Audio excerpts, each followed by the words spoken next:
उद्या 15 ऑगस्ट. पण मराठी शाळेत असताना जी एक्साइटमेंट असायची 15 ऑगस्टची, तशी फिलिंग आता वाटत नाही. असे बरेचसे 15 ऑगस्ट येऊन जातात, पण ती मजा होती, ती वेगळीच मजा होती. महिना अगोदरच कवायतींची प्रॅक्टिस असायची. मग त्याच्यात लेझिम असतील, डंबेस असतील, घुंगूर काठी असेल, राष्ट्रगीतांची तयारी असायची.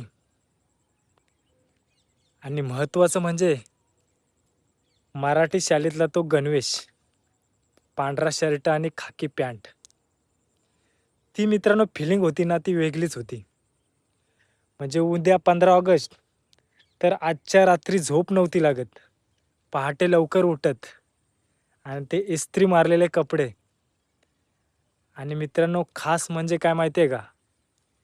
ती पांढऱ्या रंगाची बुटं असायची. ती वर्गात फक्त दोघा तिघांच्याच पाहायला भेटायची. कारण त्यावेळी प्रत्येकाची एवढी परिस्थिती नसायची.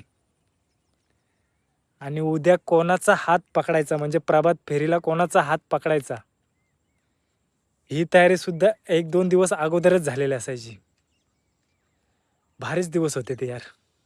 आता काय फक्त गेले ते दिवस आणि राहिले त्या फक्त आठवणी. तेरे रंग